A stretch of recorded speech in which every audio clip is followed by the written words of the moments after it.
네, 여러분 반갑습니다. 소방전기시설의 구조비 원리를 여러분과 함께 진행을 할 이진우입니다. 자, 일단 여러분들이 지금부터 이 소방전기시설의 구조 및 원리라는 과목을 저와 함께 진행을 하실 텐데 실제 이 과목은 쉽게 말하면 암기 과목이 됩니다. 일단 챕터명은 뭔가 좀 거창해 보여요. 어떤 시설의 구조 및 원리를 다루겠구나. 근데 실제 이 소방과 관계에 대해 여러 가지 전기 시설은요, 어떤 규격이 제정되어 있습니다. 그래서 어떤 설비에 대해서 어떤 규격을 맞춰야 되는지 우리가 이런 것을 챙기는 게 이번 과목이다 라고 보시면 되겠습니다. 자, 그래서 실제 여러분들이 이에 대해서 암기할 거는 어찌 보면 굉장히 많다라고 처음부터 생각할 수 있는데 실제 우리 시험은요 실제 까놓고 말하면 100점 맞는 시험이 아니죠. 그죠? 자, 우리는 100점 중에 60점 이상을 맞추면 합격을 합니다. 맞습니까? 그러면 우리가 이 기준 하에서 솔직히 60점 너무 작으니까 이 60점부터 한 80점 범주 이 정도 선에서 합격을 한다라고 치면은 실제 우리가 이 법적으로 제정된 수많은 내용을 다 볼 필요는 없습니다. 여기서 딱 필요한 거 몇 가지 위주로만 챙기시면 돼요. 그리고 실제 우리의 대부분 일반적인 목적은 비교적 단기간에 쉽고 확실하게 합격하는 거, 이게 우리의 목적 아니겠습니까? 그죠? 그래서 저는 여러분과 이 내용을 진행을 하면서 진짜 우리한테 딱 필요한 거 위주로 최대한 정리를 해드리려고 합니다. 아시겠죠? 그래서 제가 정리해 드린 대로 여러분들이 잘 챙기신다면 충분히 원하시는 점수 다 받으실 수 있으실 겁니다. 자, 그러면 우리 제1장 비상경보 설비 및 단독 경보형 감지기라는 이 내용부터 해서 우리한테 어떤 게 필요한지 한번 살펴보도록 하겠습니다. 자, 우선에 1절 보시면 비상경보 설비의 화재 안전 기술 기준이라고 되어 있습니다. 실제 이렇게 법적으로 제정이 되어 있더라 라는 건데, 자, 아래쪽에 보시면 핵심은 첫 번째 경보 설비의 개요 및 설치 대상 해서 뭔가 생각으로 많은 내용이 있습니다. 자, 일단 처음에는 간단히 한번 살펴보도록 하겠습니다. 자, 우리가 지금부터 다룰 이 경보 설비라고 하는 것은, 자, 우리가 지금 뭐라고 있죠? 소방에 대해서 배우고 있죠. 그죠? 소방하면 대표적으로 생각할 수 있는 게 큰 화재, 이런 것들이 있을 겁니다. 맞나요? 그럼 여기서 말하는 경보 설비는 어떤 화재가 발생을 했을 때 화재가 어떤 건물에 난다면 당연히 그 내부에 있는 사람을 대피를 시켜야 될 겁니다. 맞습니까? 대피를 시키려면 우리가 사이렌이나 경종 같은 거 울려줘야겠죠. 이런 것을 경보 설비를 한다, 이렇게 생각하시면 되겠습니다. 그래서 우리 교재를 보면 제가 방금 말했던 그대로 있죠. 화재 발생 사항을 경종 또는 사이렌으로 경보하는 설비를 경보 설비를 한다. 자, 그리고 실제 경보할 수 있는 설비의 종류는요, 우리 교재에 있는 것처럼 굉장히 많습니다. 자, 일단 여러분들 밑줄 치거나 이럴 건 없어요. 제가 한 번만 읽어보겠습니다. 첫 번째로는 우리가 지금부터 다룰 비상경보 설비가 있고요. 그다음에 두 번째는 단독으로 화재를 감지해서 경보할 수 있는 단독 경보형 감지기라는 친구가 있습니다. 그 다음에 비상시 방송을 할 수 있는 설비, 비상방송 설비가 있고, 그 다음에 전류에 누설이 생겼을 때 위험하다고 알릴 수 있는 누정 경보기, 그리고 자동적으로 화재를 탐지할 수 있는 설비, 자동 화재 탐지 설비라는 게 있고요. 그리고 자동 화재 속보 설비. 이 속보 설비라고 하는 것은 이렇게 보시면 되겠습니다. 우리가 일반적으로 말하는 속보라는 것은 다른 것보다 우선으로 알려주는 정보를 의미를 합니다. 그래서 우리 한 번씩 큰 대형 사고가 일어나면 뉴스 속보에서 뭔가 TV에서 계속 나오는 걸 본다. 그죠? 그래서 이 자동 화재 속보 설비라고 하는 것은 화재가 일어났을 때 우선적으로 소방 관처에 연락을 취할 수 있는 설비다, 이렇게 보시면 되겠습니다. 자, 그 다음에 시각으로 위험하다는 걸 알 수 있는 시각 경보기, 그리고 가스가 새어나왔을 때 이것도 위험하겠죠, 알려줄 수 있는 가스 누설 경보기, 그리고 그 외에 통합 감시 시설, 그리고 화재 알림 설비 이런 것들이 있는데 요거를 우리가 필요한 거 위주로 차차 배워 나갈 겁니다. 아시겠죠? 그래서 처음에는 요걸 다 암기할 필요는 없어요. 처음에 우리가 볼 거는 뭐다? 비상 경보 설비, 그리고 추가적으로 단독 경보형 감지기를 같이 묶어서 보도록 하겠습니다. 자, 그럼 우리가 이제부터 필히 챙겨야 되는 게 나오는데, 그게 뭐냐? 비상경보 설비를 설치해야 하는 특정 소방 대상물입니다. 간단히 말하면 이런 조건을 만족하는 건축물이라면 이 비상경보 설비는 무조건 구비해야 된다, 이런 기준으로 보시면 되겠습니다. 자, 그래서 요 같은 경우에는 제가 이렇게 한번 적어 볼게요. 자, 설치해야 되는 특정 소방 대상물, 쉽게 말하면 설치 대상입니다. 설치 대상. 자, 설치 대상 이렇게 적어보도록 할게요. 자, 일단 여러분들이 실제 이 비상경보 설비뿐만 아니라 추후에는 여러 가지 우리가 방금 봤던 여러 가지 설비들 있죠. 이 각 설비들에 대해서 설치 대상이 계속 나올 겁니다. 그다음에 이거 같은 경우에는 대상에 따라서 당연히 기준이 조금씩 달라지는데 요거를 여러분들이 종류에 따라서 좀 구분하시는 게 필요합니다. 뭐 어떤 경우에는 조건이 일부 같을 수도 있습니다. 설치해야 되는 조건이 같을 수도 있는데 대부분은 조건이 달라요. 그래서 여러분들이 이 특정 소방 대상물 같은 경우에는 별도로 노트에다가 정리를 한번 해보시는 게 어떨까 싶습니다. 자, 일단은 첫 번째 우리 교재에 있는 것부터 한번 해보면 자, 연면적이라는 말이 나옵니다. 자, 연면적 400제곱미터 이상. 자, 일단 여기서 연면적이라는 의미부터 좀 보겠습니다. 이 연면적과 그리고 여러분들 아래쪽에 보시면 이 바닥면적이라는 용어가 나와요. 그쵸? 이거를 여러분이 조금 구분하실 필요가 있는데 연면적은 쉽게 말하면 모든 바닥면적의 합이라고 보시면 됩니다. 지금 이런 겁니다. 우리가 어떤 건축물이 있다라고 했을 때 뭐 예를 들어 여기 1층, 2층, 3층짜리 건물이 있다라고 가정을 하겠습니다.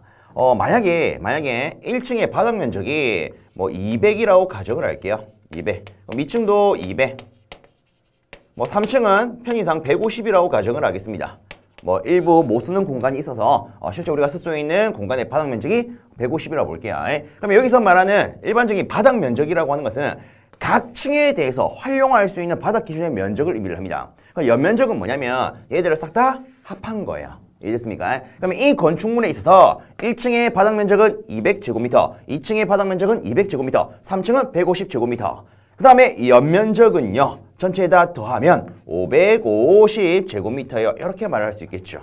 그죠? 그래서 여기 연면적이라고 하는 것을 쉽게 말하면 모든 층의 바닥 면적을 어떠한 거? 다 한 거다. 아시겠죠? 자, 그럼 잘 볼게요. 다시 첫 번째로 돌아가면 연면적 400제곱미터 이상인 것은 정확하게는 모든 층에 시설을 해야 된다. 이렇게 되어 있습니다. 지금 예를 들어 제가 이렇게 나타낸 이 건물 입장으로 보면 얘가 연면적이 400제곱미터 넘는다. 그죠? 그러면 모든 층에 뭘 해야 된다? 비상경보 설비를 설치해야 된다. 이런 느낌이 되겠습니다. 아시겠죠? 자, 그 다음으로 두 번째를 보시면 얘는 이제 바닥 면적 기준이에요. 자, 바닥 면적 기준인데 어떻게 되어 있냐면 옆에 이런 말로 되어 있습니다. 구분하기 위해서 제가 다른 색깔 좀 쓸게요. 자, 보시면 지하층 또는 무창층 기준으로 나와 있습니다. 맞습니까? 지하층 및 무창층의 바닥 면적이 150제곱미터. 자, 150제곱미터. 근데 아래쪽에 참고로 공연장은 100이라 돼 있어요. 그쵸? 자, 이런 경우에는 위에랑 똑같이 어떻게 돼 있다? 모든 층이라 돼 있다. 모든 층. 자, 그래서 보시면 지하층과 무창층 그리고 공연장은 뭐 기준? 일단 바닥 면적 기준으로 들어갑니다. 그래서 이 소방에 있어서 각 기구마다 이런 설치 대상은요. 어떤 경우는 연면적 기준으로 들어갈 수 있고 어떤 경우는 바닥 면적 기준으로 들어갈 수 있습니다. 이런 것도 여러분들이 조금 구분을 잘 하셔야겠죠. 그럼 여기서 한 가지만 더. 무창층 이건 뭘까요? 쉽게 말하면 창이 없는 층이 됩니다. 아시겠죠? 물론 우리가 일반적으로 말하는 지하층 완전히 땅속에 매립된 지하층이라면 창문이 없어요. 맞습니까? 근데 지하층이 아니더라도 뭐 특수 목적에 따라서 창문이 없는 경우도 있을 수 있을 겁니다. 그죠? 그래서 얘는 지하뿐만 아니라 지상을 고려했을 때 창이 없는 층을 말한다. 이렇게 보시면 되겠습니다. 아시겠습니까? 그래서 지하나 무창층 같은 경우에는 150제곱미터를 기준으로 하고 공연장은 100m 기준으로 했을 때 이 값보다 크다면 모든 공간에 모든 층에 있어서 비상경보 설비를 취해야 된다. 요런 말이 될 겁니다. 자, 그 다음으로 세 번째. 자, 지하가 중에 터널 기준이 나옵니다. 터널. 자, 여기서 보통 장난을 많이 치는 것은 터널의 길이 기준입니다. 자, 여러분 교재를 보시면 지금은 터널의 길이가 500m라고 돼 있어요. 그죠? 500m 이상. 실제 또 나아가면 이 터널 길이가 500m가 아니라 뭐 다른 값을 가는 것도 뒤에 또 나올 수 있을 겁니다. 그래서 이런 거 잘 잡아주세요. 자, 그 다음으로 아래쪽에 보시면 50명 이상의 근로자가 작업하는 옥내 작업장 이렇게 되어 있습니다. 자, 저는 간단히 이렇게 쓸게요. 50명 이상의 작업장 이렇게 쓰도록 하겠습니다. 그래서 요런 값을 가지고 실제 우리 시험에서는 다음 중 뭐 설치해야 되는 특정 소방 대상물로 옳은 것은 옳지 않은 것은 이런 식으로 장난치는 문제로 주로 나오고 있습니다. 이런 유형은 굉장히 잘 나오기 때문에 여러분들이 확실히 잡아주셨으면 좋겠습니다. 자, 이렇게 우리가 일단 설치해야 되는 기준을 봤고요. 근데 그 다음 내용을 보시면 이런 게 있어요. 설치 제외 대상. 자, 내용을 간단히 보면 모래, 석재 등 불연 재료 공장 및 창고 시설, 그리고 위험물 저장 및 처리 시설 중에 가스 시설, 그리고 사람이 거주하지 않거나 벽이 없는 축사 등 동물, 식물 관련 시설 및 지하구. 내용이 뭔가 깁니다. 그죠? 근데 요거를 저는 이렇게 좀 축약을 시켜 드릴게요. 실제 이 설치 제외 대상은요.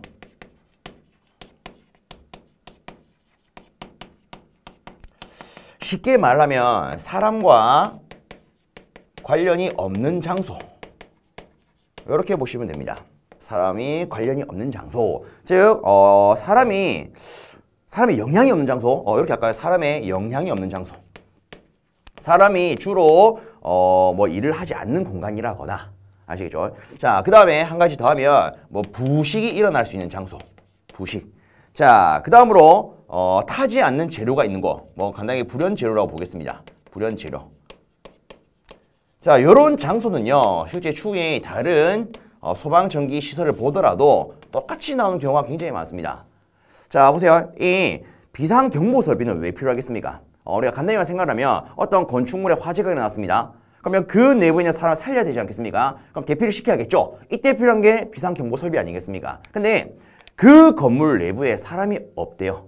그럼 솔직히 뭐 설치할 필요가 없다 이렇게 볼 수 있겠죠? 맞습니까? 자, 그 다음에 예를 들어서 어떤 건물이 있는데 여기에 사람이 거주하는 게 아니라 사람이 뭐 작업하는 게 아니라 어떤 부식성의 가스를 설치해 놓는답니다. 그러면 예를 들어 여기는 어차피 사람이 없을 뿐더러 우리가 이런 비상경보설비를 설치하게 되면 이런 가스 등에 의해서 부식이 일어날 수가 있습니다. 그럼 추후에 봤을 때는 처음에는 새 걸 설치하니까 당연히 동작을 짱짱하게 하겠지만 추후에 부식이 일어나면 이 장치가 제대로 동작할 수 없겠죠. 그죠? 그래서 실제 부식성이 있는 위험물이나 이 가스 시설 같은 경우에는 설치를 제외할 수가 있습니다. 아시겠죠? 자, 그 다음에 타지 않는 재료가 있는 거. 이게 뭐야? 불연 재료죠. 아니, 화재가 일어날 건덕지가 없대요.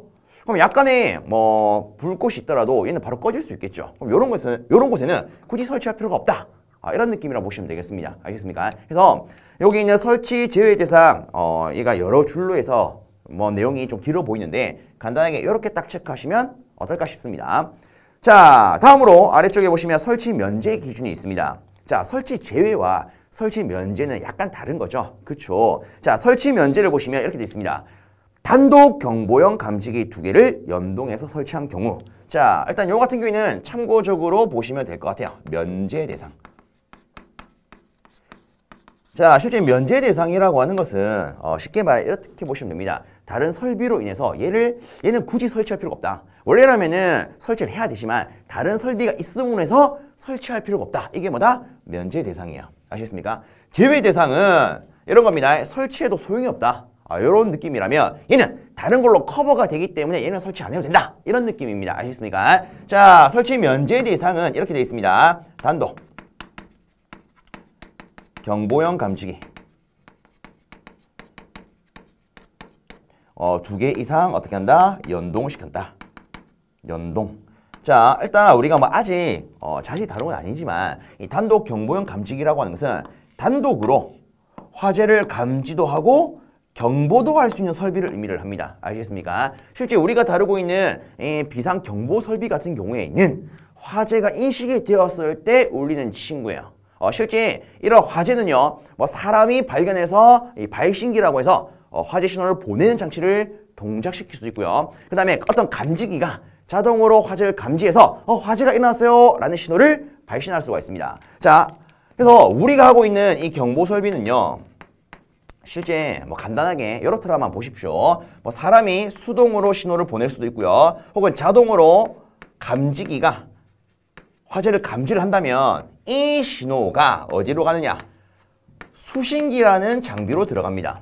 이 수신기에 어떤 신호가 들어오게 되면 이 수신기가 이 설비에 다시 신호를 보내요.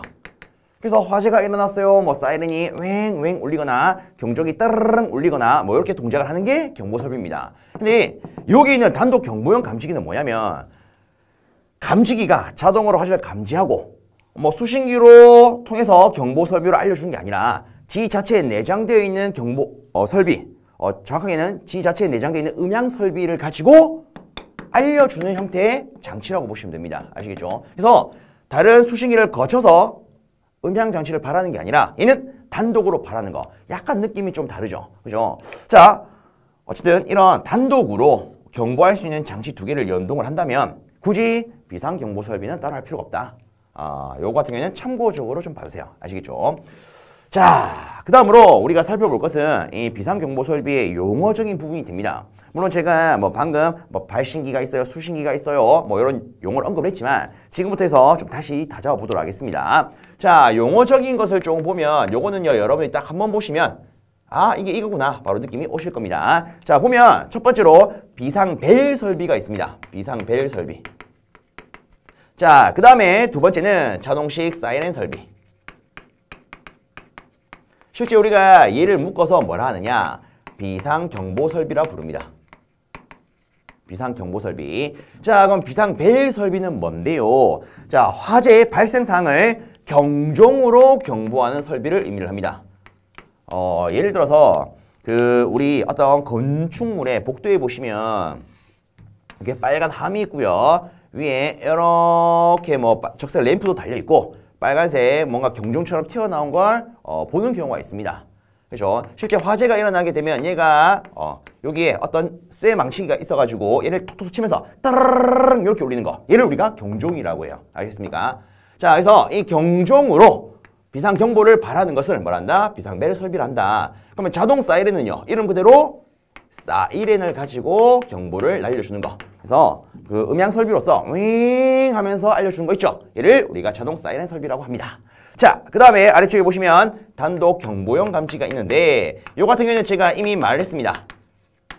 간단히 말하면 이름 그대로 단독으로 감지도 하고 경보를 날릴 수 있는 장치, 얘를 뭐란다? 단독 경보용 감지기라고 합니다. 아시겠죠? 자, 그 다음에 아래쪽에 발신기가 있습니다. 발신기. 자, 발신기라고 하는 것은 화재 발생 신호를 수신기에 여기다가 밑줄 하나만 좀 쳐주세요. 수동으로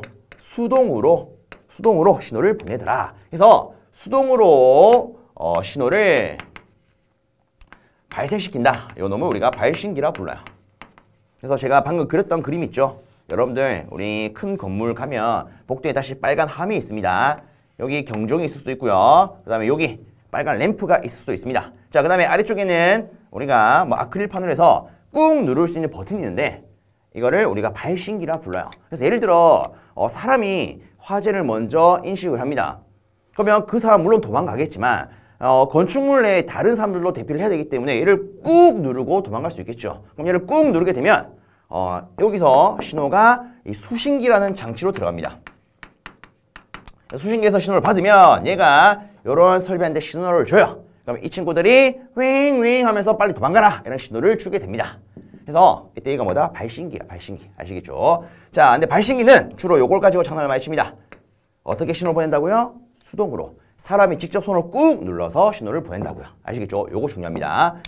자, 그 다음으로 아래쪽에 수신기 보시면 제가 방금 말한 것처럼 발신기가 어디로 신호 보낸다고요? 수신기로. 그럼 수신기 이렇게 말할 수 있겠죠? 발신기에서 발한 신호를 받더라. 그쵸? 받아서 다시 이런 장치에 보내주는 거. 얘들이 수신기가 되겠습니다. 자, 그래서 우리가 이런 용어에서 굳이 조금 체크를 하자면 제가 방금 말했던 발신기는 어떻게 신호 보낸다고요? 수동으로 신호를 보낸다고요. 자, 그 다음에 요거를 가지고도 장난을 칠 수가 있습니다. 특히 두 개 중에 뭐를 가지고 장난을 치느냐? 비상벨 설비. 얘는 어떤 걸 가지고 경보를 날립니까?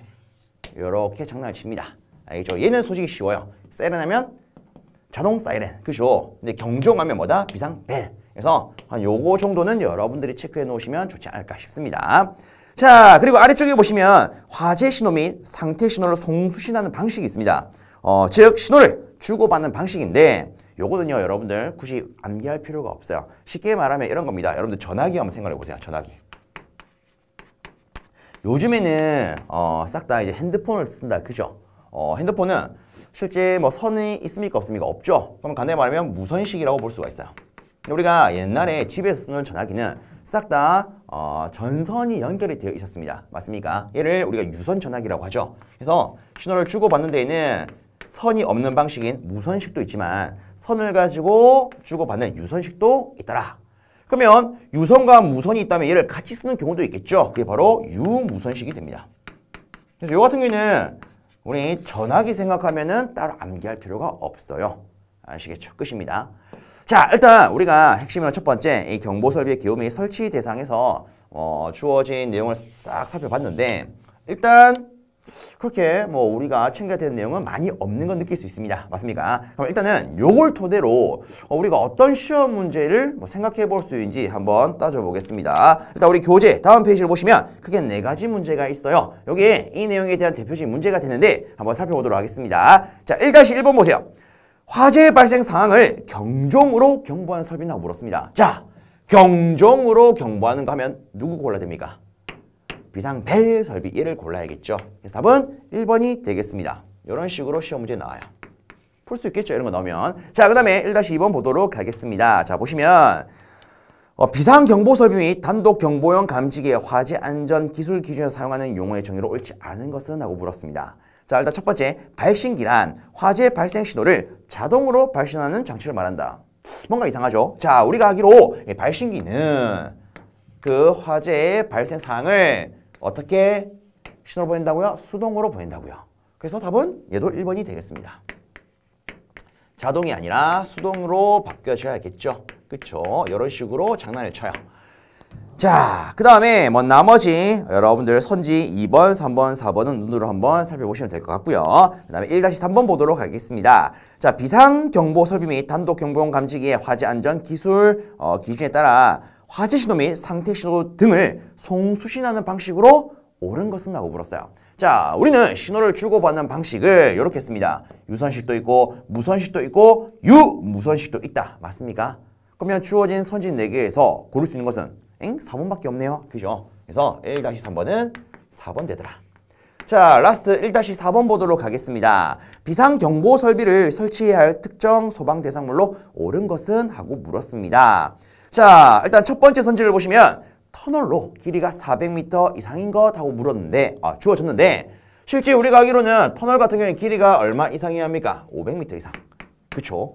그래서 일단 1번은 옳지 않더라. 우리가 확인할 수 있겠죠. 자, 그다음에 두 번째 30명 이상의 근로자가 작업하는 옥내 작업장이라고 돼 있는데 우리가 정리하기로는 50명이었습니다. 맞습니까? 그래서 2번도 틀린 거. 그 다음에 3번 지하층 또는 무창층의 바닥 면적이 150제곱미터 그리고 공연장의 경우는 100제곱미터라고 돼 있어요. 이때 이 값을 넘는다면 이 값 이상이라면 모든 층에 하더라. 그게 우리가 정리했던 거죠. 그죠? 그럼 답은 얘는 3번이 되겠죠. 그래서 다시 지하층과 무창층은 150제곱미터, 공연장은 100제곱미터 이상이라면 설치를 해야 된다. 그래서 이렇게 체크할 수 있겠습니다. 자, 그리고 4번 한번 볼게요. 4번 보시면 연면적 300제곱미터 이상인 것은 모든 층에 설치한다 돼 있는데 우리가 하기로는 연면적 기준에서는 400제곱미터 이상이었습니다. 그죠? 그래서 이런 식으로 이런 수치를 가지고 장난을 치더라. 다시 한번 체크를 해주셨으면 좋겠습니다. 자, 이제 다음 내용으로 넘어가도록 하겠습니다. 다음 내용으로 가시면 핵심은 두 번째, 비상벨 설비, 자동식 사이렌 설비의 설치 기준이 나와요. 자, 일단 내용을 보니까 와, 뭔가 챙길 게 너무나 많아 보여요. 그죠? 근데 실제 여기서 우리가 챙길 것은 그렇게 많지는 않습니다. 자, 필요한 것 위주로 한번 안내를 드려보도록 하겠습니다. 자, 우선에 제일 먼저 나오는 것은 이 음향장치의 설치 기준이 됩니다. 그렇죠? 자, 이렇게 한번 적어볼게요. 음향장치.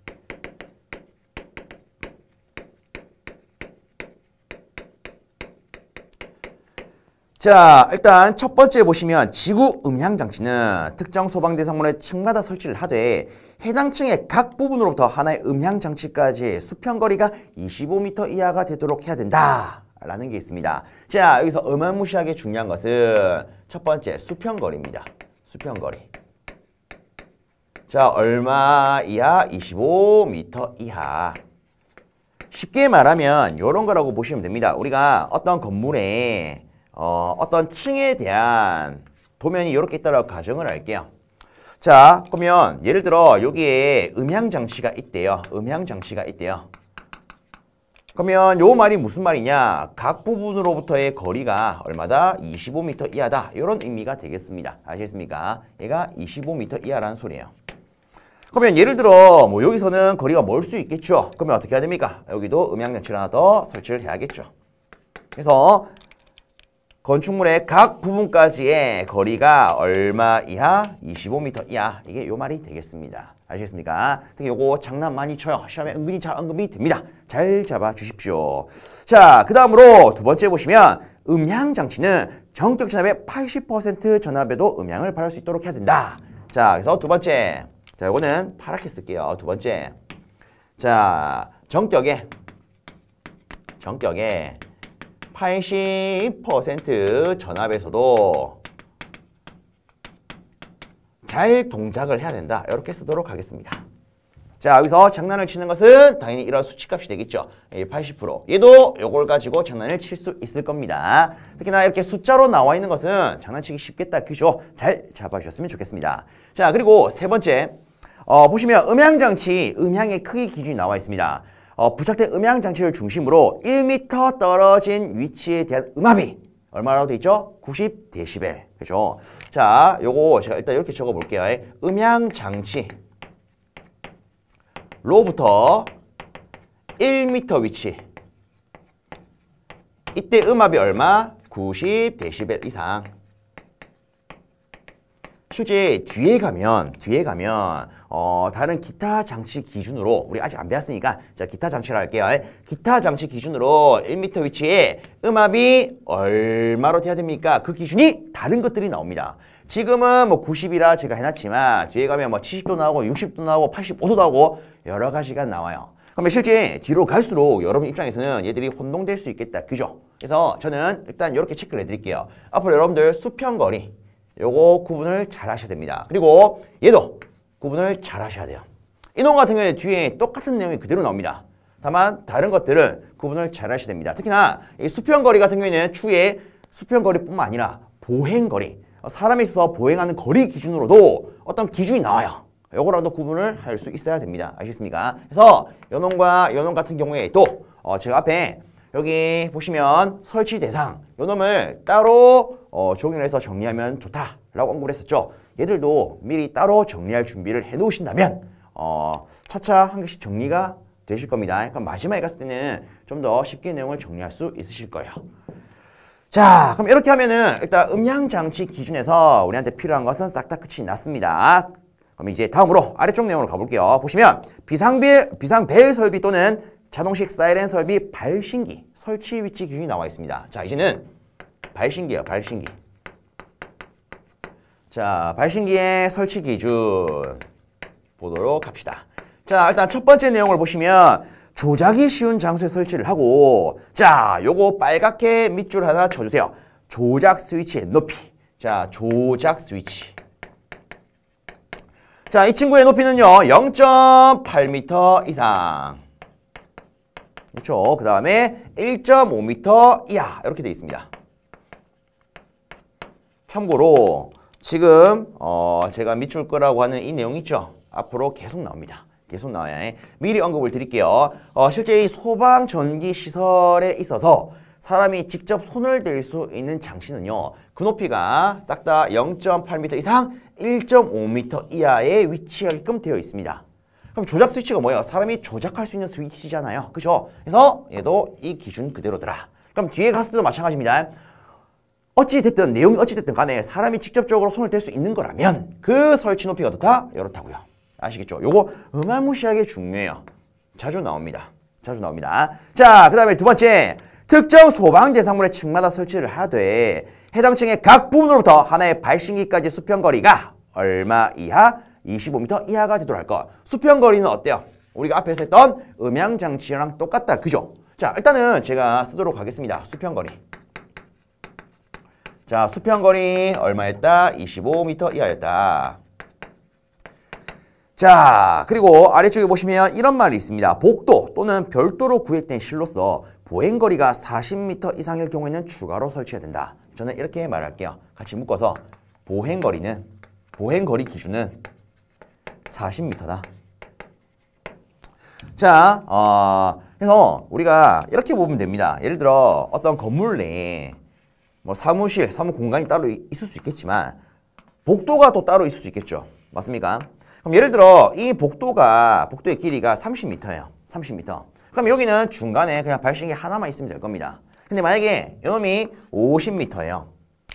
자, 우리가 방금 보기로 보행거리 40m마다 한 개씩 설치된다 이걸 봤습니다. 맞습니까? 그러면 여기 40m 기준으로 잡아서 여기 하나, 여기도 하나 이렇게 설치를 해야 된다.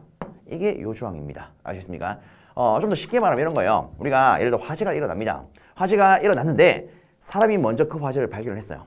그러면 그 사람도 도망을 가면서 다른 사람도 도망갈 수 있게끔 이런 발신기 버튼을 눌러줘야 되지 않겠습니까? 맞습니까? 근데 저보세요. 예를 들어 대피 장소가 여기에 있어요. 이 사람이 자 이렇게 합시다. 뭐 예를 들어 대피 장소 여기 있습니다. 그러면 사람이 이렇게 뛰어나가면서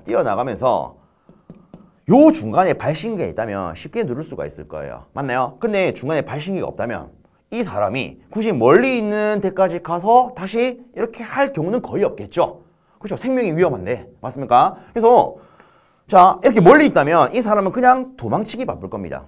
근데 우리가 법적으로 조금 폭이 좁게 설치를 해놓는다면 어쨌든 도망가다가 눈에 보이니까 야 그래도 누르고 도망치자 이런 생각이 들 수가 있겠죠. 근데 그 기준이 뭐라고요? 보행거리 40m라고요. 아시겠습니까? 그래서 40m 같은 경우에는 이렇게 생각하시면 됩니다. 사람이 쉽게 인지할 수 있는 영역이라고 보시면 돼요. 그래서 도망을 치더라도 저기 발신기가 있네 누르고 가자 이렇게 생각할 수 있는 인지의 범위가 요거더라. 아시겠죠? 자, 그래서 수평거리와 이 보행거리는 여러분들이 조금 구분을 해 주셔야 됩니다. 아시겠습니까? 자, 그 다음으로 아래쪽에 보시면 이런 내용이 있습니다. 발신기의 위치 표시 등은 함의 상부에 설치를 하되 그래서 제가 앞에서도 뭐 그림을 그리고 지웠는데 우리 복도 같은 데 보면 이런 빨간 함이 있습니다. 함. 그렇죠? 여기에 경종이 있고요. 위에 표시 등이 있어요. 등. 자, 그래서 요게 뭐다? 위치 표시등인데 얘가 지금 함의 상부에 있다. 그죠? 그리고 아래쪽에는 우리가 누를 수 있는 버튼, 발신기 버튼이 있을 겁니다. 자, 근데 요 불빛은 부착면으로부터 15도 이상 범위에서 부착 지점으로부터 10m 범위 안에 있다면 무조건 식별될 수 있도록 적색등으로 하게끔 되어 있습니다. 자, 그럼 여기서 이 부착면으로부터 15도라는 의미는 무슨 의미냐? 예를 들어 이런 겁니다. 얘가 요런 벽에 이렇게 달려 있어요.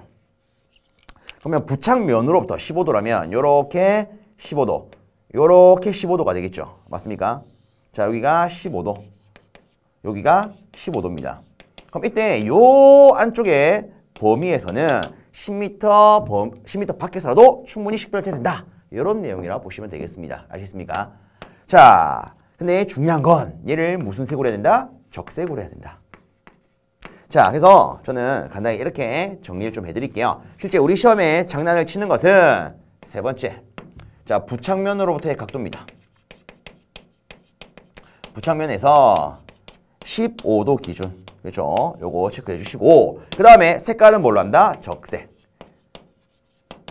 실제 이런 게 있습니다. 우리가 화재 관련해서 뭐 경보를 날릴 때 혹은 이를 위한 설비의 위치를 판단할 때 이때 필요한 전구의 색상은 모두 적색으로 하게끔 되어 있습니다.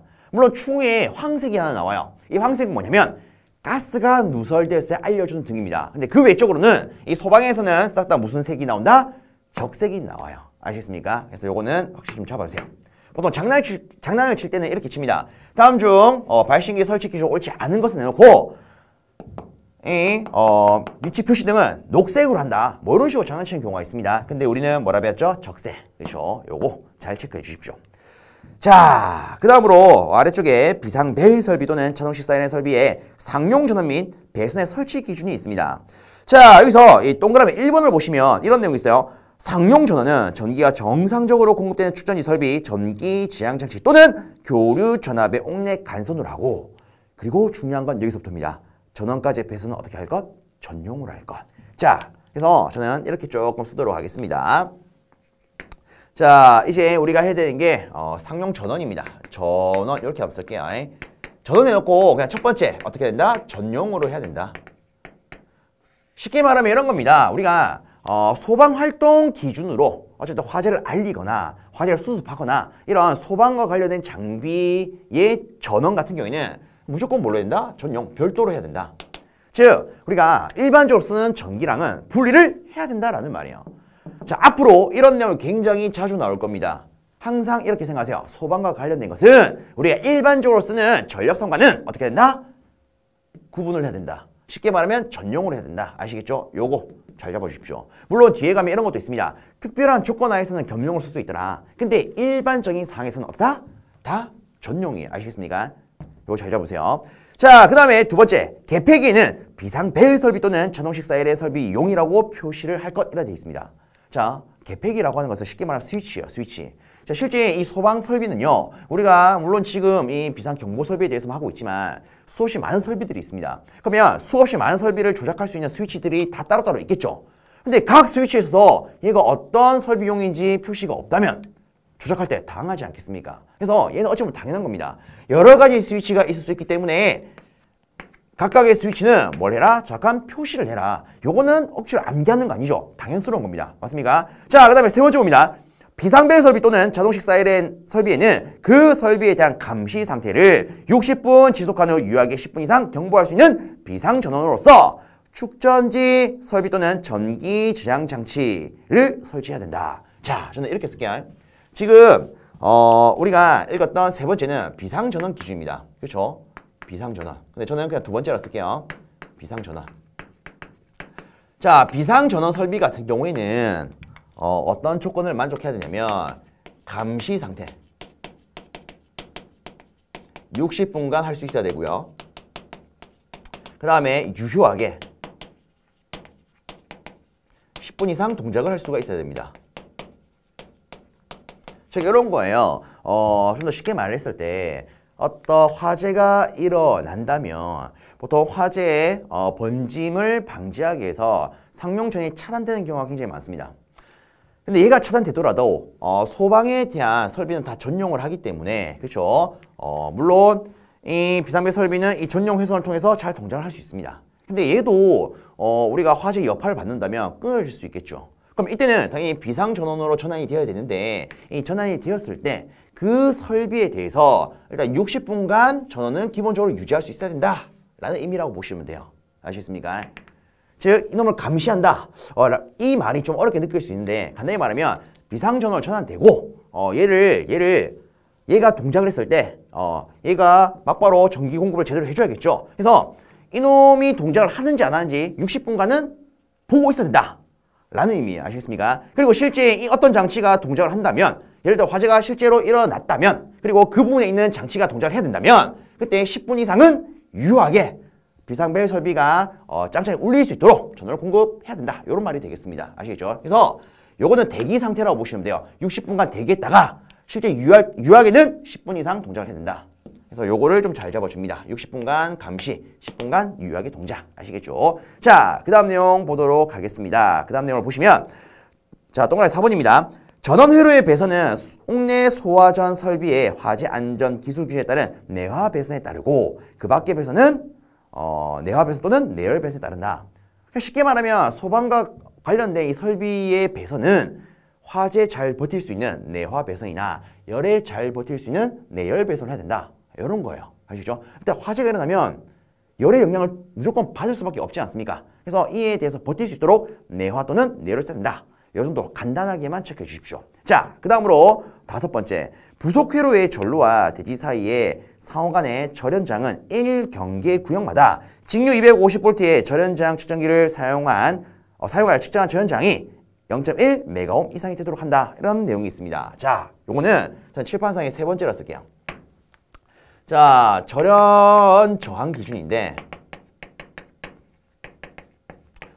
일단 뭐 1경계 구역마다 이렇게 되어 있습니다. 이 경계 구역은 쉽게 말하면 감시를 하기 위해서 쪼갠 구역을 의미한다라고 보시면 돼요. 아시겠죠? 쉽게 감시하고 관리하기 위한 구역을 경계 구역이라고 합니다. 근데 중요한 건 이거예요. 자, 절연장 기준인데 이때 어쨌든 우리가 이 절연장을 뽑아내기 위해서는 어떤 시험 값을 투입을 해야 됩니다. 정확하게 말하면 시험 전압값을 투입을 해야 돼요. 그래서 시험 전압이 얼마인지 그리고 이때 만족해야 되는 절연장이 얼마인지 요거를 여러분들이 조금 잘 구분을 해 주셔야 됩니다. 자, 지금 우리가 하고 있는 이 비상 경보 설비 같은 경우에는 이렇게 돼 있죠. 시험 전압은 직류 250V 맞습니까? 자, 직류 250V를 가지고 만족되어야 하는 절연장은 얼마라고요? 0.1메가옴 이상이라고요. 특히나 뒤에 가면 또 여러 가지 설비가 나옵니다. 여러 가지 설비가 나오는데 각 설비마다 이런 시험 전압값이나, 얘가 시험 전압입니다. 시험 전압값이나 만족되어야 하는 절연장 값이 다 다르게 나옵니다. 그럼 여러분 입장에서는 굉장히 혼동할 수 있겠죠. 그래서 요 같은 경우에도 여러분들이 별도로 종이에 따로 정리할 준비를 하셨으면 좋겠습니다. 자, 그 다음으로 아래쪽에 보시면 배선은 다른 전선과 별도로 해야 된다. 자, 보세요. 별도로 해야 된다. 쉽게 말하면 어떻게 된다? 전용으로 해야 된다. 이렇게 묶어서 갖고 가시면 됩니다. 아시겠나요?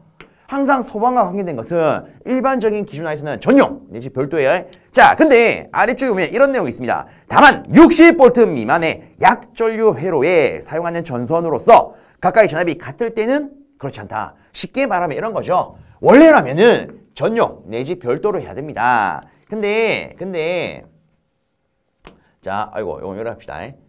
예외적으로 60V 미만이라면 이때는 어떻게 할 수 있다? 겸용으로 쓸 수 있다. 그래서 저는 이렇게 축약을 하겠습니다. 60V 미만이라면 이때는 겸용으로 쓸 수 있다. 이때는 제외. 이렇게 축약을 시키면 좀 더 편하겠죠. 자, 그래서 지금 우리가 다루고 있는 이 상용 전원에 대한 설치 기준에서 필요한 것만 딱 챙기자면 요 정도로 챙길 수가 있습니다. 자, 그래서 우리 교재에는 뭔가 많은 내용이 있어서 여러분 입장에서는 야, 다음에 이거 어떻게 다 넣어? 이렇게 생각할 수 있겠지만 정리하면 어때요? 내용이 별로 안 되죠. 그죠? 자, 그러면 우리가 일단 요 내용은 요 정도 마무리하고 이제 또 다음 내용 봐야겠죠. 자, 다음 내용을 보시면 이렇게 돼 있습니다. 비상경보 설비의 축전지의 성능 인증 및 제품 검사의 기술 기준 이런 내용이 있어요. 맞습니까? 자, 일단 첫 번째 내용을 보면 이렇게 돼 있습니다. 전면에는 주 전원 및 예비 전의 상태를 표시할 수 있는 장치와 작동 시에 작동 여부를 표시할 수 있는 장치를 해야 된다. 자, 그래서 쉽게 말하면 이런 거죠. 우리가 어떤 축전지, 예를 들어 예비 전원이 있다면 이놈의 충전 상태 당연히 확인을 할 수 있어야 됩니다. 만약에 딱 봤는데 얘가 충전 상태인지 미충전 상태인지 몰라요.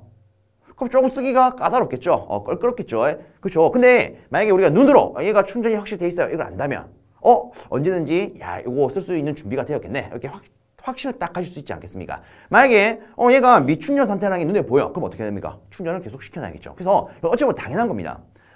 자, 그래서 당연스럽게 이 전의 상태를 표시할 수 있어야 되고요. 그죠? 그 다음에 얘가 동작을 하고 있는지, 동작을 하고 있지 않는지 이것도 표시가 되어야 할 겁니다. 쉽게 말해 이런 거죠. 우리가 이런 축전지 같은 경우에는 보통 어떨 때 쓰느냐? 비상사태 때 씁니다. 근데 예를 들어 이 축전지가 이 경보 설비와 연결이 되어 있대요. 이 축전지에서 경보 설비와 전원을 뿌리고 있대요. 그럼 이 상태는 상용 전원상에서 뭔가 문제가 발생했다라는 거 아닐까요? 그죠? 그래서 요런 거를 쉽게 판별하기 위해서 어떻게 해야 된다? 사용 상태 혹은 작동 여부를 표시할 수 있는 장치를 해야 된다. 이런 내용이 되겠습니다. 아시겠죠? 어찌 보면 당연스러운 거죠. 자, 그 다음에 두 번째, 내부의 주 전원의 양극을 동시에 개폐할 수 있는 전원 스위치를 설치해야 된다. 그렇죠? 양쪽의 극성을, 예를 들어 플러스와 마이너스가 있다. 양쪽의 극성을, 양극성을 동시에 개폐할 수 있는 스위치를 달아야 된다. 그렇죠? 쉽게 말하면 조작할 수 있는 스위치를 달아야 된다. 이런 내용이 될 겁니다. 자, 그 다음에 세 번째, 예비 전원은 축전지 설비용 예비 전원과 외부 부하 공급용 예비 전을 별도로 설치해야 된다. 그렇죠? 별도로. 자, 그래서 우리가 이런 거죠. 이 소방 설비용으로 쓰는 예비 전원과 일반용으로 쓰는 예비 전원을 어떻게 한다? 분류를 해야 된다. 쉽게 말하면 이런 거라고 보시면 됩니다. 아시겠습니까? 항상 소방과 관계된 것은 뭐예요? 전용 내지 별도입니다. 요 내용이에요. 요 내용. 자, 그 다음으로 네 번째, 요거 조금 중요합니다. 예비 전원을 병렬로 접속하는 경우에는 어떤 조치를 한다? 역충전 방지 조치를 해야 된다. 자, 그래서 제가 이렇게 또 쓰도록 하겠습니다. 예비 전원. 자, 예비 전원 이게 뭐다? 축전지죠. 축전지. 자, 요 친구에 있어서 첫 번째, 우리가 정리할 거 첫 번째, 병렬로 설치한다면 어떤 조치를 해야 된다? 역충전 방지 조치를 해야 된다. 특히 이 내용은 뒤에 가면 또 나옵니다. 아시겠죠? 지금 잘 잡아놓으시면 뒤에 갈수록 편해요. 자, 그 다음에 아래쪽에 보시면 이런 내용이 또 있습니다. 축전지 설비는 접지 전극에 직류 전류를 통하는 회로 방식을 써서 안 된다. 자, 그래서 이렇게 쓸게요. 접지 전극에 직류 사용 금지. 간단하게 말하면 이런 겁니다. 실제 우리가 접지 전극에 직류를 통하는 방식을 쓰게 된다면 이 직류로 인해서 이 접지 전극에는 뭐가 발생할 수 있냐? 전기적인 부식. 우리가 전극이라고 하는데 이런 전극 현상이 전식이라고 하는데 이런 전식 현상이 발생할 수가 있습니다. 자, 제가 말이 좀 꼬였죠. 전기적인 부식, 얘를 전식이라고 해요. 실제 직류를 쓰게 되면 전식 현상이 발생을 합니다. 그래서 접지 전극에는 직류를 사용하는 게 아니라 교를 통하는 방식을 채용하고 있습니다. 아시겠죠? 그래서 요거 하나 좀 잡아주세요. 보통 우리 시험에 이렇게 장난을 칩니다. 다음 중 예비 전원 설비에 대한 시설 기준으로 옳지 않은 것은 해놓고 뭐라 하냐면 접지 전극에는 직류를 사용해야 된다. 직류를 통하는 방식을 써야 된다. 이런 식으로 줍니다. 근데 우리가 배우기는 어떻다고요? 직류를 통하는 방식은 쓸 수가 없다. 뭐 때문에? 전식 때문에. 그죠? 자, 다음 내용을 보시면 또 이런 내용이 있습니다. 이제 마지막 내용이죠. 우리 교재 기준으로 동그라미 6번째를 보시면 축전지 설비는 전원의 전격 전압의 90% 및 110%의 전압을 인가하는 경우에 정상적인 기능을 발휘해야 된다. 쉽게 말하면 이런 겁니다. 제가 세 번째 이렇게 쓸게요. 전격에 플러스 마이너스 10% 범위에서는 정상적으로 동작을 해야 된다. 다르게 말하면 기능 이상이 있으면 안 된다. 그렇죠? 정격의 10%가 작은 게 90% 아닙니까? 10%가 큰 게 110% 아닙니까? 그래서 간단하게 정격의 플러스 마이너스 10% 내에서는 정상적으로 동작을 해야 된다.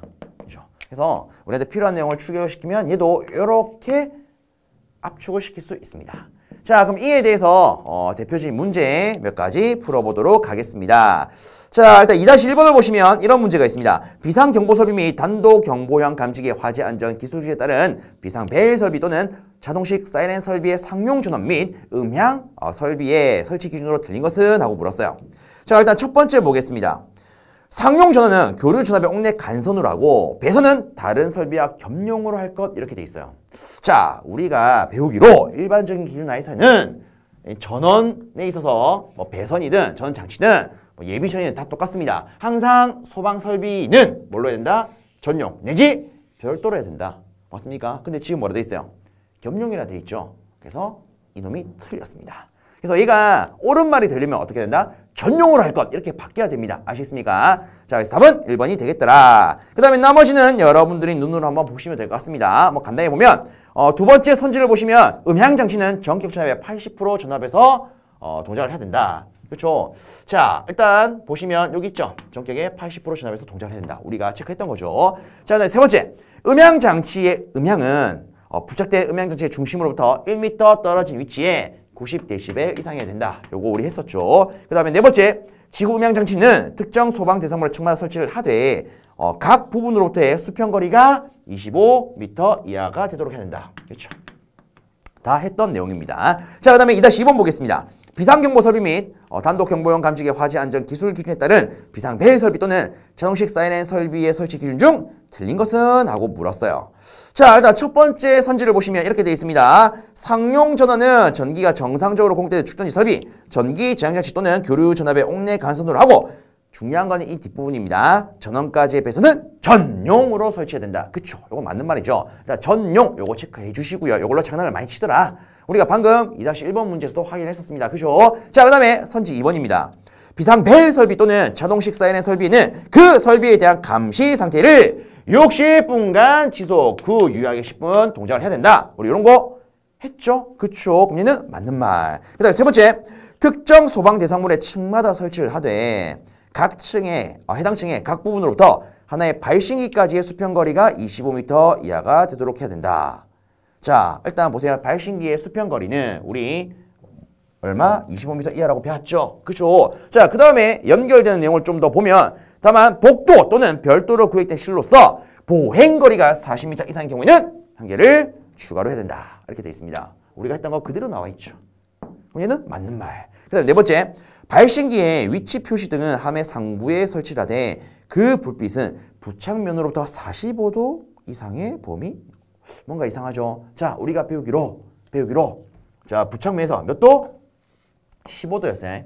45도가 아니라 15도였습니다. 그럼 답은 4번 되겠죠. 그죠? 그래서 우리가 정확하게 또 수정을 하면 이렇게 볼 수 있을 겁니다. 발신기의 위치 표시 등을 함의 상부에 설치를 하되 그 불빛은 부착면으로부터 15도 이상의 범위 안에서 부착 지점으로부터 10m 이내 어느 곳에서도 쉽게 식별할 수 있는 적색 등으로 설치해야 된다. 그렇죠? 그래서 답은 4번이에요. 틀린 건 4번입니다. 근데 여기서 옛날 예측에 어떻게 장난을 쳤었냐면 맨 끝에 적색등이 아니라 녹색등 요렇게 장난을 친 적이 있습니다. 그래서 이 네 번째 선지에서 물론 45도가 잘못된 건 맞아요. 근데 뒤에 적색등도 하나 좀 체크를 해주세요.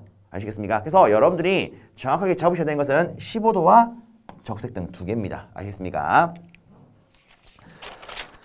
자, 다음 문제 한번 보도록 하겠습니다. 보시면 비상경보 설비 및 단독경보 감지기의 화재 안전 기술 규정에 따라 비상경보 설비의 발신기 설치 시 복도 또는 별도로 구획된 실로서 보행거리 몇 미터 이상일 경우에 추가 설치해야 됩니까? 일단 지문은 길어요. 근데 우리가 핵심되는 문구만 딱 체크하자면 이거 아니겠습니까? 보행거리 기준. 그쵸? 그쵸? 자, 일단 그리고 두 번째는 발신기 설치라고 되어 있습니다. 그럼 발신기에서 보행거리 기준을 떠올리자면 얼마? 40m. 그럼 답은 40m인 3번이 되겠죠. 그렇죠? 자, 그 다음으로 2-4번. 비상경보 설비의 축전지 설비의 구조에 대한 설명을 틀린 것은? 하고 물었습니다.